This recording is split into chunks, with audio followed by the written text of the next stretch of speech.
साईं मुझे माफ कर दीजिए, मैं आपकी परीक्षा में असफल रही। ताई भी कभी भाई से माफी मांगती है? साईं,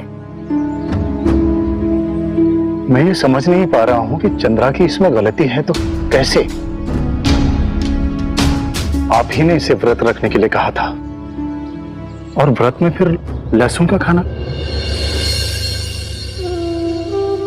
व्रत का मतलब है आत्मसंयम। निर्विकार होकर ईश्वर की साधना, विनम्रता के साथ और उपलब्ध संसाधनों के साथ जीवन में सामंजस्य बनाकर जीने की कला।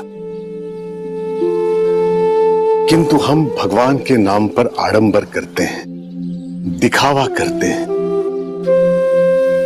हम व्रत को एक प्रदर्शन में, दिखावे में बदल देते हैं कि हम भगवान के लिए कितना कुछ कर सकते हैं।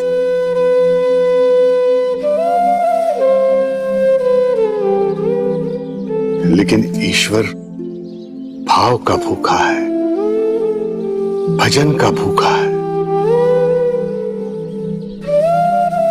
भोजन का नहीं। वो हमें देता है, हम उसे दें, ऐसा सामर्थ्य हम में कहां।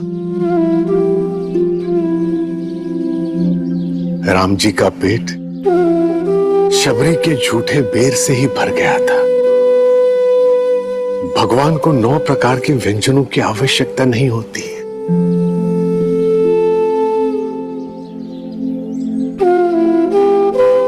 और ताई यही कर रही थी, यही कर रही थी, है ना ताई? आपको तो सब पता होता है ना साईं। आप लोग ये किस बारे में बात कर रहे हैं? मैंने सोचा था भगवान का भोग में 9 प्रकार के व्यंजनों से लगाऊंगी। मैं वो व्यंजन बनाने में व्यस्त थी। तब साईं साधु के रूप में हमारे घर आए, और इसी व्यस्तता के कारण मैंने साईं को इंतजार करने के लिए कहा था।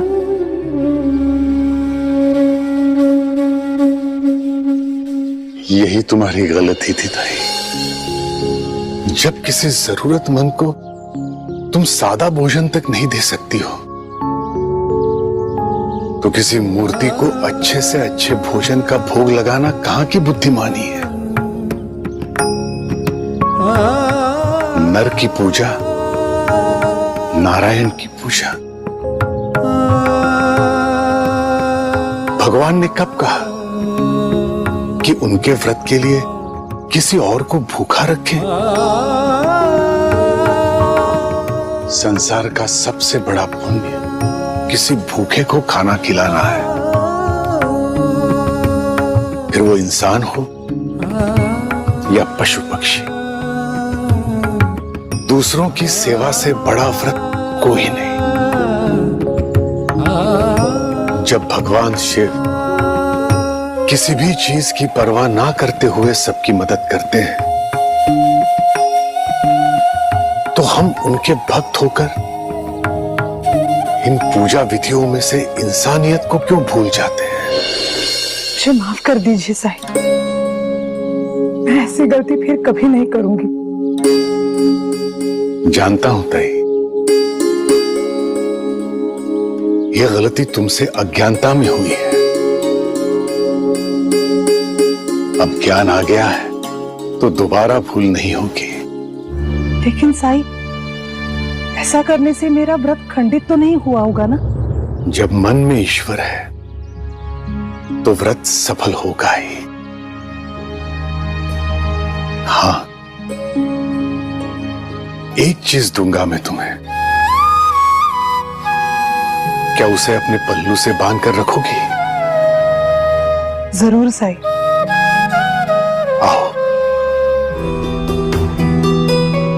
ये लो ताई।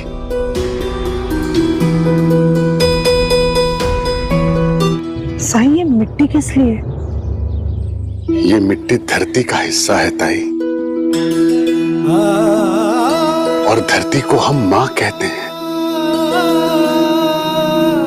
जानती हो ना क्यों? क्योंकि ये बिना किसी भेदभाव के देना जानती है। वो हमें अनाज देकर हमारी भूख शांत करती है, झरनों और नदियों को बहाकर हमारी प्यास मिटाती है।